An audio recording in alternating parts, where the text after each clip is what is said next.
어, 여러분 지금 영상에 나비가 보이죠? 여러분 나비. 어, 한국 사람들이 나비를 좋아. 저도 나비를 굉장히 좋아합니다. 나비를 왜 좋아할까? 사람들이 나비를 보면 싫어하는 사람들이 별로 없죠. 곤충은 별로 안 좋아하는데 나비는 좋아합니다. 그 이유가 뭘까? 그러면 아마도 우아한 자태로 하늘을 날아다니는 몇 안 되는 곤충 중에 하나이기 때문이 아닐까 그런 생각을 하죠. 그 또 하나는 이 나비가 주로 꽃을 찾아다니잖아요. 꽃을 찾아다니면서 이 꽃 저 꽃 옮겨 다니면서 그것으로 끝나는 게 아니라 이 꽃과 저 꽃을 연결해서 그래서 열매도 맺히게 하죠. 이런 의미에서 어쩌면 열매를 맺는 생명의 어떤 중매자 역할을 하기 때문에 사람들은 거기에서 또 새로운 생명의 신비를 보는지도 모르겠습니다. 그런데 사실은요, 이 나비가 단순히 눈에 보이는 어떤 모습들 뿐이 아니라 나비의 삶을 보면 거기에 또 신비한 게 있어요. 이 나비가 되기 위해서는 4단계를 거쳐야 됩니다. 첫 번째가 뭐죠? 알을 낳죠. 나비가 알을 낳으면 알부터 시작해요. 그 알에서 두 번째 단계 뭐 어떻게 돼요? 애벌레가 나와요. 그죠? 벌레가 나와서 그 벌레가 나무 잎을 먹으면서 성장하지요. 그러다가 어느 정도 크게 되면 그 다음에는요, 세 번째 단계로 들어가게 됩니다. 세 번째 단계는 뭐 어떤 단계일까요? 고치의 단계, 번데기가 되는 고치의 단계로 들어가죠. 그래서 자기 몸을 감싸죠. 감싸서 집을 만들어요. 그죠? 그 실로 집을 만들어서 그 안에 있다가 마지막으로 어느 정도 시간이 흐르면 그 안에서 나비가 그 안에서 예쁘게 자라나고요. 때가 되면 그 고치를 뚫고 밖으로 나와서 훨훨 날아다니는 아름다운 나비가 되는 겁니다. 나비 일생을 보면 끊임없는 변화를 통해서 결국은 나비에 이르게 되는 나비의 그 삶의 과정이 또 우리에게 주는 또 다른 신비감이 있는 것 같아요. 근데 여러분 나비만 그럴까요? 사실은 우리 인생도 마찬가지 아닐까요? 여러분 우리 인생도요 나비처럼 변태의 과정을 거치진 않아요. 뚜렷한 변태의 과정은 없어요. 모양이 바뀌는 건 아니지만 그런데 사실은 우리 사람들도 분명히 어떤 과정을 통해서 성숙해 나가야 되는 거죠.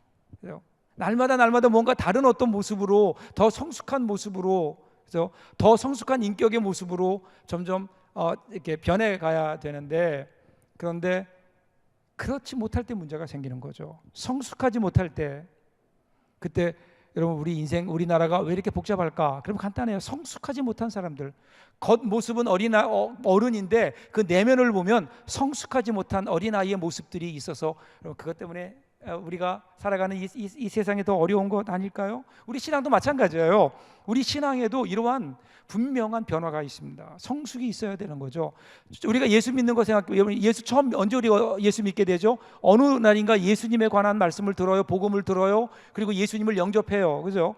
예수님을 영접하는 그 순간 예수님이 우리 가운데 오시죠. 이것을 어떻게 설명하나요? 우리 안에 새로운 생명이 시작되는 거예요. 마치 우리 마음에 생명의 씨가 생기는 거예요. 자, 그래서 우리는 새로운 생명이 우리 가운데 생겨난 거예요. 예수를 믿음으로 우리 가운데 새로운 생명이 생겨난 거예요. 자, 그런데 문제는 거기서 끝나버리면 어떨까요? 그러면 아무 일도 없는 거예요. 여러분, 씨를 밭에다 심었어요. 그런데 아무것도 나지 않아요. 그냥 신겨만 있어요. 그러면 우리가 밖에서 볼 때는 어떤 일이 있나요? 아무 일도 없는 거예요. 그 다음에 씨를 심으면 어떤 일이 일어나나요? 싹이 나야 돼요. 그죠? 자라나야 돼. 싹이 나고요. 그 싹이 든든한 줄기가 되고요. 줄기가 될 때 거기에 꽃이 피고 그 꽃에서 열매가 맺혀지는 거라고요. 이러한 과정을 통해서 우리는 점점 성숙한 그리스도인이 되어가는 건데 근데 언제부터인지 우리는 이 성숙한 그리스도인으로 나아가는 이 변화의 과정에서 어느 순간 딱 멈춰버린 것이 아닌가. 한번 여러분 스스로 한번 점검해 보세요. 과연 나는 어디까지인가? 그냥 신기인 상태로 있는가? 싹은 났는가?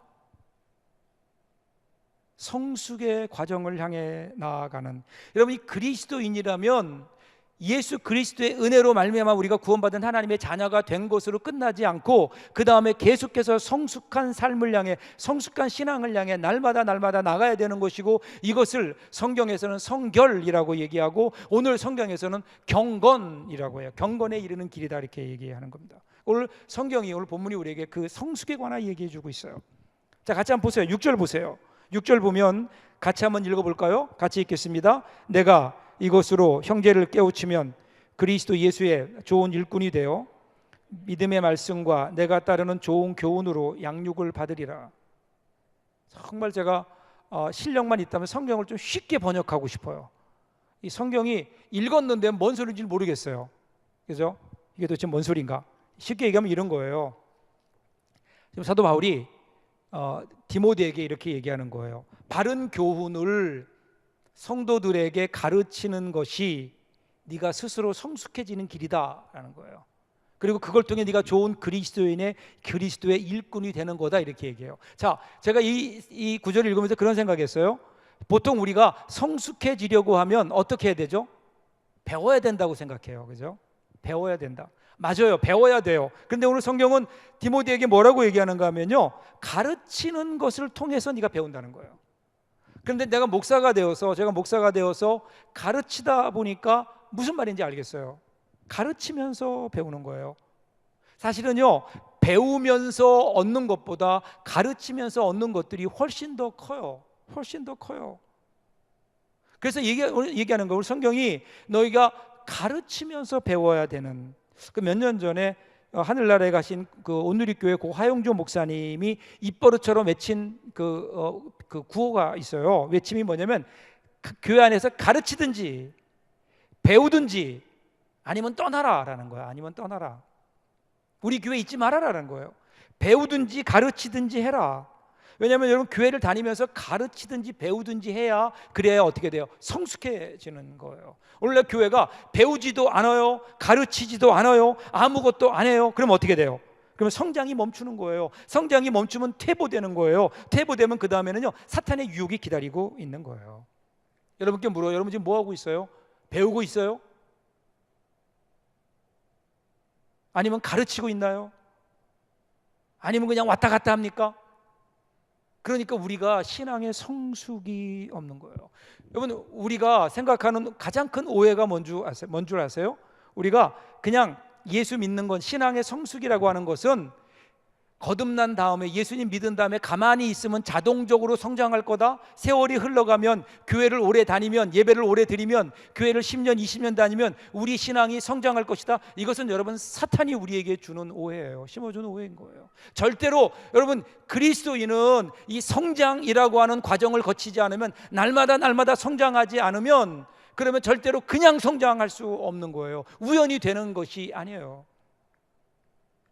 성장을 위해서 오늘 우리는 무엇을 하고 있는가? 사도 바울은 어떻게 해야 성장할 수 있는가, 어떻게 성숙할 수 있는가에 대해서 구체적으로 그 방법을 얘기해요. 7절이에요. 7절 같이 읽습니다. 망령되고 허탄한 신화를 버리고 경건에 이르도록 내 자신을 연단하라, 이렇게 얘기해요. 여기 보면 두 단어로 정리해. 하나는 버려라, 하나는 연습해라. 두 가지예요. 버리라는 것은 망령되고 허탄한 신화를 버려라, 이렇게 얘기해요. 여러분, 여기 신화라고 하는 것은요, 할머니가, 원래 뜻이 이거예요. 할머니가 어린 아이들을 잠재우기 위해서 잠자리에 들 때 해주는 이야기들이에요. 여러분, 할머니 있어요? 할머니가 해주는 이야기 들어본 적 있어요? 아무도 없어요? 무슨 얘기 해주시던가요? 뭐 대단한 얘기 해주시던가요? 저 얼적에 할머님 계셨는데요, 저희 할머님이 제가 잠이 안 와요, 할머니 얘기해 주세요. 그러면 옛날에 그래서 옛날 얘기해요. 무슨 얘기인지 잘 모르겠어요. 근데 할머니 얘기를 듣다 보면 이제 졸음이 와요. 그죠? 할머니의 사랑 때문이지 사실은 그 이야기 때문은 아닌 거예요. 대개 보면 별 의미도 없고 우화이거나 지어낸 이야기들이에요. 이게 바로 허탄한 신화예요. 별 내용도 없어요. 신화인 거예요. 이 신화를 버려라 라고 얘기합니다. 왜 이런 얘기를 할까요? 오늘 우리가 읽은 성경을 보면 이 허탄한 신화를 얘기하면서, 이 사실은 허탄한 신화가 무엇을 얘기하는가? 그러면 3절에 보면 혼인을 금하고 식물을 폐하라 라는 그러한 그 거짓된 교훈들이 나와요. 이게 무슨 말인가 하면 이런 거야. 설명하면 이런 거예요. 그러면 사도 바울이 디모데 전서를 쓸 때에 1세기예요. 지금부터 2000년 전이에요. 그때는 어떠한 철학적인 사상들이 있었는가 하면 이원론적이야. 이원론이라고 하는 것은 둘로 나눠요. 인간을 둘로 나눠요. 인간은 뭐죠? 육체와 영혼으로 돼 있다 이렇게 나눠요. 육체와 영혼으로 둘로 딱 나눠놓고, 육체는 악해요. 육체는 없어져야 되는 거예요. 육체는 죄덩어리예요. 근데 영혼은 깨끗해요. 그게 영혼이 중요한 거예요. 육체는 중요한 게 아니에요. 그래서 두 가지 그 극단적인 철학 사조가 나오는데, 하나는 뭐냐면 쾌락주의예요. 쾌락주의는 뭐냐면요, 야, 육체는 별 중요한 거 아니야. 그러니까 막 살아, 괜찮아. 육체로 범죄해도 돼. 뭐 아무하거나 다녀도 돼. 함부로 해도 돼. 왜냐면 어차피 육체는 그냥 썩어 없어질 거야. 아무것도 아니야. 중요한 건 영혼이야. 그러니까 영혼만 잘 되면 돼. 이렇게 얘기하는 거예요. 또 하나는요, 그 반대 경우예요. 육체는 악해요. 악하니까 어떻게 해요? 이거는 눌러야 돼요. 육체는 제어해야 돼요. 육체는 죽여야 돼요.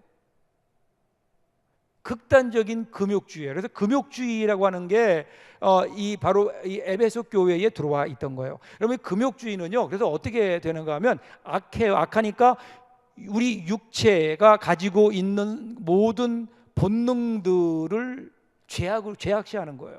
그래서 성적인 욕구가 우리에게 있잖아요. 이성에 대한 관심도 있잖아요. 이거는 잘못된 거기 때문에 이것을 이길 수 있는 방법은 뭐냐? 독신으로 살아라, 이렇게 되는 거예요. 육신의 정욕에 끌리지 말아라. 그러니까 독신으로 살아야 되고요. 그 다음에 먹고 싶은 욕구가 있잖아요. 금식해, 이렇게 되는 거예요. 그래서 독신으로 살고 금식하고 이러면서 어떻게 해요? 이러면서 육체의 정욕을, 육체의 소욕을 완전히 죽여버리고, 그렇게 될 때 영혼이 정화되고 깨끗해진다, 이렇게 믿고 있던 거예요. 이 금욕주의는요, 기독교 신앙이 아니에요. 기독교 신앙이 아닌 거예요. 오늘날에도 여러분, 이러한 잘못된 금욕적인 신앙생활을 마치 성경적인 신앙생활을 알고 있는데, 그렇지 않아요. 여러분, 기독교의 신앙은요, 금욕주의가 아닌 거예요. 보세요, 여러분, 이 세상의 모든 것, 육체는 누가 만드셨어요? 하나님이 만드신 거예요. 하나님이 창세기를 보면 하나님 만드시고 하나님 보시기에 좋았더라, 이렇게 말씀하세요. 하나님은 절대로 우리의 육체를, 우리가 보여주는 모든 이런 물질, 이 세상을 하나님은 한 번도 포기한 적이 없으신 거예요. 악하다고 하나님은 심판하시는 하나님이 아니시잖아요. 복음 중에 복음이 요한복음 3장 16절이에요. 그죠? 3장 16절 아시죠? 어떻게 시작하죠? 하나님이 세상을 이처럼 사랑하사. 그죠? 하나님이 이처럼 사랑하신 거예요. 그래서 어떻게 하셨어요?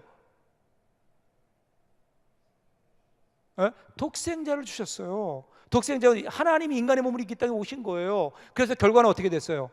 세상을 구원하신 거예요. 그리고 하나님은요, 한 번도 이 세상을 포기한 적이 없어요. 한 번도 이 세상을 정죄한 적이 없으세요. 하나님은 오늘 우리가 죄 가운데 있을지라도, 우리가 죄인 되었을 때 우리를 위해 십자가에 죽으심으로 하나님께서 우리를 향한 자기의 사랑을 확정하셨다, 이렇게 성경은 우리에게 이야기하고 있잖아요. 성경은 금욕주의가 아닌 거예요. 우리의 육체를 죽여라, 이렇게 얘기하지 않아요. 오히려 어떻게 해요? 너희의 육체를 하나님이 기뻐하시는 거룩한 산 제물로 드려라, 이렇게 말씀하시잖아요. 그죠? 오늘 우리가 가지고 있는 육체의 소욕을 하나님의 영광을 위해 사용하는 거야. 내 욕심을 위해 사용하지 않는 거예요. 그래서 너희가 먹든지 마시든지 무엇을 하든지 하나님의 영광을 위하여 하라. 오히려 우리가 가지고 있는 오늘 우리의 어떤 육체들을, 우리가 가진 물질들을 가지고 어떻게 하나님께 영광 돌리고 하나님의 영광을 위하여 사용하는 것이 기독교 신앙인 거예요. 그것을 눌러서, 그래서 그것을 죽이는 것이 아니라고요. 그것이 아니라고요. 그런데 잘못된 이단이 들어온 거예요. 잘못된 이단이 들어왔어요. 근데 여러분, 이 이단들이 원래 열심히 있잖아요. 여러분, 금식하는 게 어려워요, 쉬워요? 불가능하죠. 혼자 사는 게 좋아요, 안 좋아요? 저 뒤에 결혼한 커플 얘기해볼게요. 결혼하는 게 좋아요, 혼자 사는 게 좋아요? 둘이 대답이 달라요. 중요한 건 여러분, 우리가 신앙생활을 하면서 얼마나 이 어려운 일을 하느냐, 얼마나 열심히 있느냐가 아니에요. 물론 열심히 필요하지만 열심으로 우리의 신앙이 판단되는 거 아니에요. 이단들이 얼마나 여러분 열심히 많아요? 이단들 가만히 보세요. 우리보다 훨씬 더 열심히죠. 우리는 전도 한 번 안 하는데 그분들은 우리에게 와서 매일 전도해요. 심지어는 제 사무실까지 찾아와서 저를 전도해요. 신천지라고 하는 곳에서 와서 목사님 이것 좀 들어보시고 회개하시라고 저한테 찾아왔어요. 얼마나 열심인지 몰라요. 근데 여러분, 그 열심을 가지고 신앙의 참됨과 거짓됨을 판단할 수 없는 거예요. 중요한 것은 내가 무엇을 믿고 있느냐예요. 올바른 교리를 가지고 있느냐예요. 속도보다 중요한 것은 방향인 거예요. 형식보다 중요한 것은 내용이에요. 그러면 여러분, 절대로 이러한 헛된 열심에 넘어가지 마세요. 헛된 신화, 허탄한 신화라는 거죠. 허탄한 신화. 그래서 어떻게 해요? 그 다음에 경건에 이르도록 내 자신을 연단해라. 이렇게 연단해라.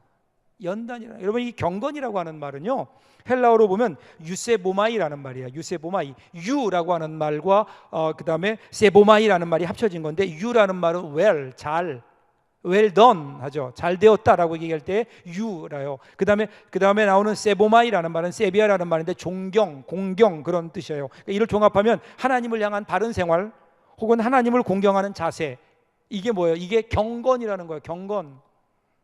이 경건이라는 말이 믿음이라는 말과 같이 쓰여지는데요, 성경에 보면 굳이 그것을 구분해 보면 믿음이라고 하는 것은 하나님을 신뢰하는 마음의 상태를 얘기한다면, 경건이라고 하는 것은 그 신뢰하는 마음에서 나오는 삶이에요.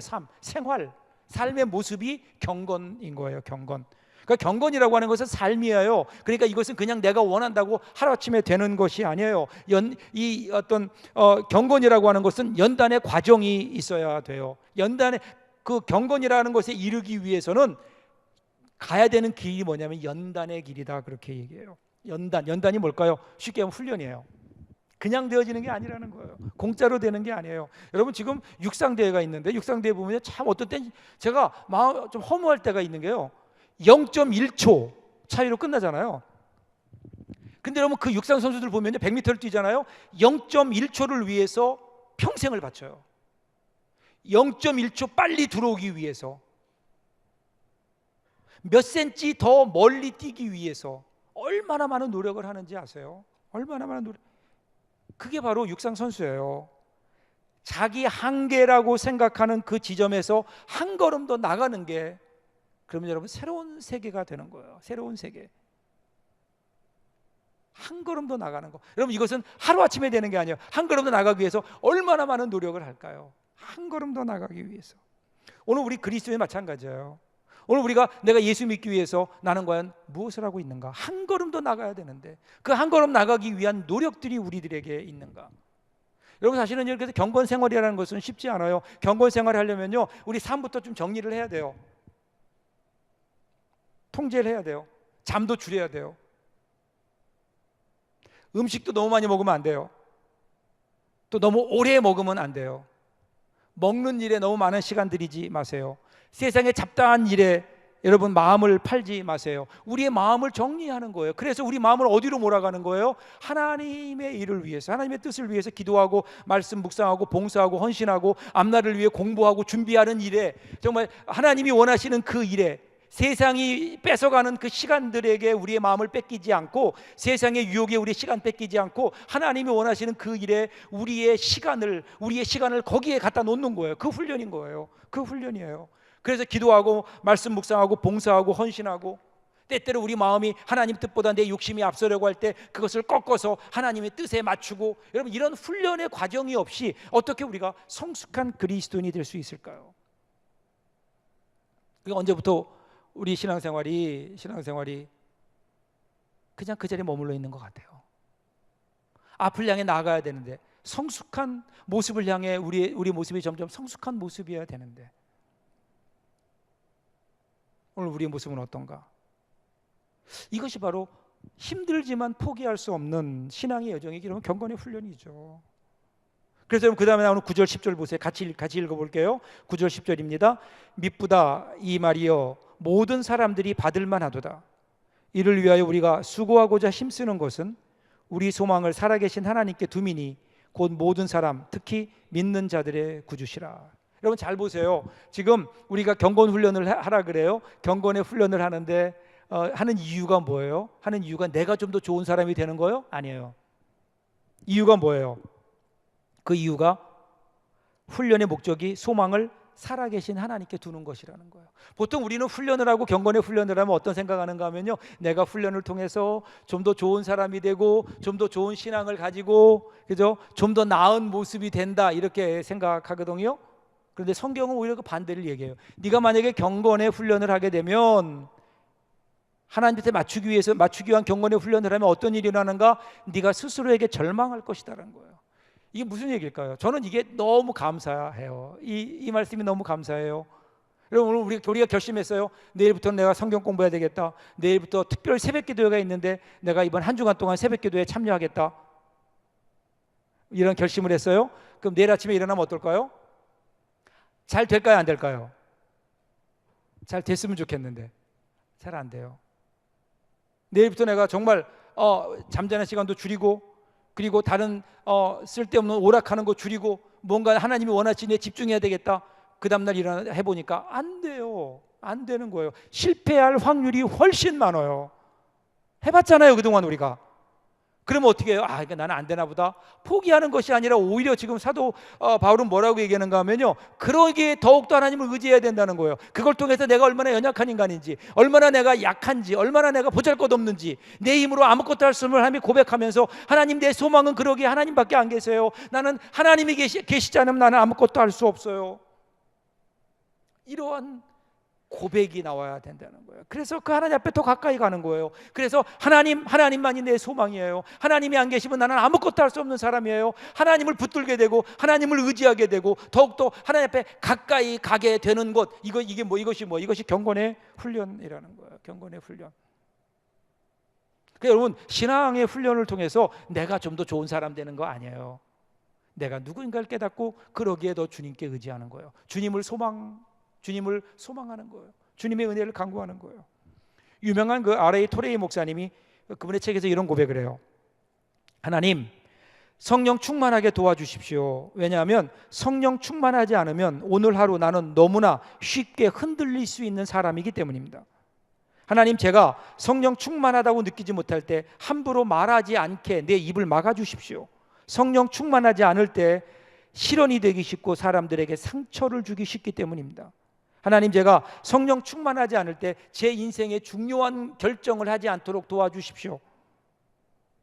성령 충만하지 않으면 저의 결정은 잘못될 가능성이 많기 때문입니다. 저는 여기에 전적으로 동의합니다. 우리 신앙의 훈련이라고 하는 것은요, 오해하지 마세요. 내 안에 더 어떤 힘과 능력을 갖는 게 아니에요. 오직 하나님께 소망을 두고 하나님을 더 많이 의지하는 거예요. 신앙은 누가 더 하나님을 더 많이 의지하는가, 누가 더 하나님을 소망으로 삼는가. 여러분, 이것이 경건의 훈련의 목표인 거예요. 이것이 목표예요. 자, 그럼 구체적으로 어떻게 훈련을 하나요? 12절 13절 같이 읽어보겠습니다. 같이 읽습니다. 누구든지 내 연소함을 업신여기지 못하게 하고 오직 말과 행실과 사랑과 믿음과 정절에 있어서 믿는 자에게 본이 되어 내가 이를 때까지 읽는 것과 권하는 것과 가르치는 것에 전념하라. 어떻게 해야 되는가? 그러면 구체적으로 이 일을 이루는 것이 본이 된다는 거예요. 본이 되어야 되는 거예요. 본이 된다는 건 뭘까요? 내가 직접 사는 거예요. 내가 직접 그렇게 살아가는 거예요. 그러니까 이론적인 게 아니에요. 실제적인 거예요. 신앙은 이론이 아니라 실천이에요.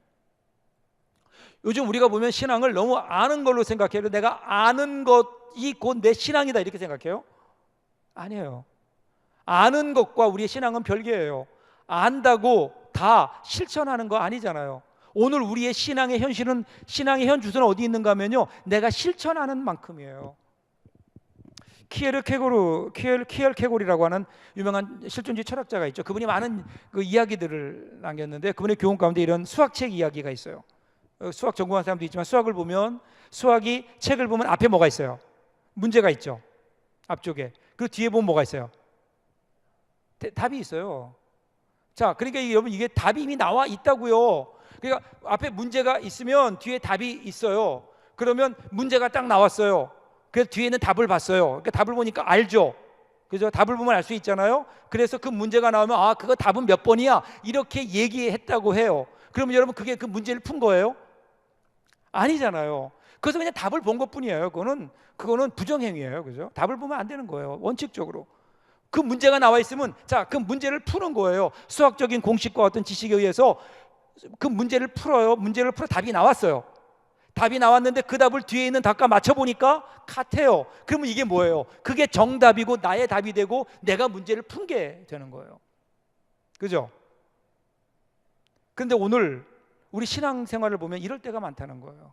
답은 다 알아요. 근데 우리 신앙생활에 그게 구체적으로 그렇게 사라지지 않아요.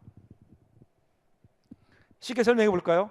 제가 예를 들어 볼게요. 여러분 성경에 보면 누가 너희의 오른뺨을 때리거든 그래요. 그죠? 그죠? 그 다음 답은 뭐예요? 그 다음에 어떻게 나와요 성경에? 누가 너의 오른뺨을 때리면 큰 소리로 뭐라고요? 왼뺨을 대주어라 이렇게 나와요. 이게 답이에요. 답은 알죠? 자, 문제는 오늘 우리가 우리의 삶 속에서 그런가 하는 거예요. 만일에 누가 내 오른뺨을 때렸어요. 그러면 어떻게 해요? 오른뺨을 때리면 왼뺨을 대줘요? 아니죠. 바로 이어서 한 3대쯤 때려요. 그래도 화가 안 풀려서 오른쪽 다리를 부러뜨리고 그래도 분이 안 풀려서 아주 씩씩거리는 게 오늘 우리의 모습이라고요. 자, 그러면 우리가 이 말씀을 잘 푼 거예요? 아니에요. 답만 알고 있을 뿐이에요. 그냥 답만 알고 있어요. 정말 우리가 성경대로 살고 하나님 말씀대로 성숙의 길을 간다고 하는 것은 본을 보이라는 건데 실천해야 되는 건데 과연 오늘 우리가 하나님 말씀을 정말 얼마나 실천하고 있는가라는 게 너무 그걸 우리 묻고 있는 거예요. 얼마나 실천해요? 하나님 말씀이고 나는 나예요. 여러분 표정 보면 그래요. 목사님 그렇게 어떻게 살아요? 누가 오른뺨을 때리면 왼뺨을 내줘요? 그럼 죽어요. 목사님은 그렇게 사세요? 이렇게 물어보는 것 같아요. 나도 못 살아요. 그렇게 힘들어요. 그런데 여러분 분명한 게 한 가지 있어요. 우리가 분명히 여기서부터 이해해야 될 한 가지가 있어요. 그것은 뭐냐면 비록 우리가 지금 당장 오른뺨을 때리면 주님 말씀 따라 왼뺨을 내주지 못할 망정, 그러나 그러기 위해서 고민하고 노력하고 그리고 끊임없이 몸부림치는 그 경건의 훈련을 향한 몸부림이 우리 가운데 있어야 된다는 거예요. 우리 주님이 원하시는 게 그거예요. 그것마저 없다면 우리 신앙은 절대로 성숙할 수가 없는 거예요. 이거 포기하면 안 되는 거예요. 이 노력을 우리 주님이 원하세요. 그래서 14절 15절 보세요. 같이 마지막으로 읽겠습니다. 내 속에 있는 은사 곧 장로회에서 안수 받을 때에 예언을 통하여 받은 것을 가볍게 여기지 말며 이 모든 일에 전심전력하여 너의 성숙함을 모든 사람에게 나타나게 하라 이렇게 얘기해요. 여기 보면 너의 성숙함을 모든 사람에게 나타나게 하라 이게 마지막 명령인데 그런데 여기 나오는 성숙함을 나타내라라고 하는 말을요 그것을 전에 번역 개역성경에 보면 너의 진보를 나타내라 이렇게 나와요. 진보라는 게 뭐죠? 점점 더 가까이 간다는 거예요. 저는 이 구절이 너무 감사해요. 만일에 하나님께서 야 너 완전해야 돼 완벽해야 돼 이랬으면 자신 없거든요. 근데 진보 가능해요. 어제보다 오늘이 좀 나아지면 되는 거예요. 그죠? 오늘보다 내일 더 우리의 모습이 나아지면 돼요. 한 발자국만 나가면 돼요. 작은 일이지만 작은 일에서부터 우리가 하나님을 향해 한 걸음 더 나아가는 한 걸음씩만 아니 반 걸음이라도 우리가 내디딜 수 있다면 주님이 우리에게 요구하시는 건 그거라고요. 너 지금 진보하고 있니? 어제보다 오늘이 더 낫니? 여러분 항상 물어야 돼요. 내 믿음은 진보하고 있는가? 어제보다 오늘 내 믿음이 조금 더 나은가? 어제 드렸던 예배, 지난주에 드렸던 예배보다 오늘 이번 주에 드리는 예배가 더 하나님께 신령과 진정으로 예배를 드리고 있는가? 지난달에 드렸던 기도의 모습보다 오늘 나의 기도의 모습이 더 깊고 더 많은 것을 기도하는가? 작년에 성경 읽었던 것보다 올해 성경 읽은 양도 훨씬 많아지고 그리고 내용도 더 깊이 있게 성경을 읽고 있는가? 사람들과의 관계에서 내가 더 많이 참고 용서하고 더 관용을 베풀고 더 여유가 있어졌는가? 부모님과의 관계, 가정에서도 나의 모습이 이전보다 더 많이 진보하고 있는가? 학교에서나 직장에서도 마찬가지예요. 신앙의 진보가 있었나요? 오늘 우리 주님은 그걸 묻고 계신 거예요. 너에게 신앙의 진보가 있느냐? 여러분 가만히 있으면요 아무것도 안 하고 가만히 있으면 퇴보하는 거예요. 퇴보하는 거예요. 여러분 신앙은 어때요? 오늘 여러분 신앙 어떻습니까? 진보하고 있나요? 1년 전 여러분 신앙과 비교해 보세요. 10년 전 신앙과 비교해 보세요. 여러분이 처음 예수 믿을 때와 지금 여러분들의 신앙의 상태를 한번, 얼마나 내가 하나님께 가까이 갔는가를 한번 여러분 하나님 앞에 정직하게 한번 물어보라고요. 정말 나는 제대로 믿고 있는가? 아니면 그냥 그 자리에 머물러 있는가? 머물러 있으면 퇴보하는 거고요. 퇴보하면 사탄의 유혹에 빠질 수밖에 없는 거예요. 앞을 향해 나가야 되는 거예요. 앞을 향해. 앞을 향해. 저는 그 토끼와 거북이 이야기를 보면요, 우리 인생 같아요. 토끼와 거북이에서 하나님은 보나마나 거북이가 이기셨다 그래요. 왜 그런 줄 아세요? 토끼는요, 관심이 어디 있는 줄 아세요? 1등에 있어요. 남보다 앞서가는 데 있어요. 그래서 토끼가 거북이 시작하면요, 토끼가 막 앞에 가요. 가다 보니까 없어요. 거북이가 안 보여요. 그러니까 어떻게 될까요? 나태해버려요. 항상 남과 비교하는 거예요. 남과 비교하는 거예요. 그래서 거북이가 눈에 보일 땐 열심히 뛰는데 거북이가 안 보이니까 그냥 그 자리에 앉아버리고 나태해지고 게을러지고 그러다 잠들어 버리는 거예요. 근데 여러분, 거북이는 달라요. 거북이는요, 토끼랑 비교하지 않아요. 자기와의 싸움인 거예요. 자기와의 싸움. 토끼가 앞에 가든 뒤에 가든 상관없어요. 보이든 보이지 않든 거북이는 상관하지 않아요. 그냥 한 발 두 발 목표를 향해 나아가는 거예요. 이 진보에 가는 거예요. 저는 토끼가 절대 이길 수 없는 거예요. 더군다나 하나님이 보실 때, 오늘 우리는 하나님 우리에게 물으세요. 너희는 지금 진보하고 있느냐? 어디에 왔느냐를 하나님 묻지 않으세요. 너는 어제보다 오늘 더 나를 향해 한 걸음 더 나아왔느냐? 진보하고 있느냐? 그걸 물으시는 거예요. 여러분, 우리는요, 아직 거룩한 사람들이 아니에요. 거룩을 향해 나아가는 여정에 있는 사람들이에요. 아직 우린 거룩하지 않아요. 거룩하지 못하지만 그러나 거룩에 대한 열망은 우리 가운데 있어야 될 거 아니에요. 하나님 말씀대로 살고 하나님이 원하시는 그 경건에 이르기까지 내가 그 길을 향해 포기하지 않겠습니다라는 고백이 우리 가운데 있어야죠. 저는요, 목사지만 하나님 앞에 기도하는 게 있어요. 하나님, 나는 거룩한 모습도 별로 없습니다.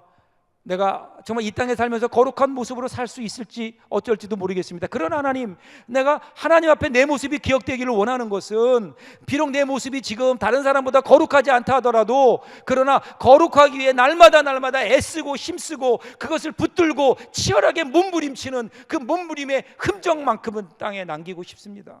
하나님이 나를 기억하실 때, 그래, 너 정말 치열하게 수고했구나, 그렇게 하나님이 인정해 주셨으면 좋겠어요. 여러분, 우리 인생이요, 여러분 청년들, 우리 인생은 영원할 것 같죠? 아니에요. 어느 순간 여러분 인생도 끝날 거예요.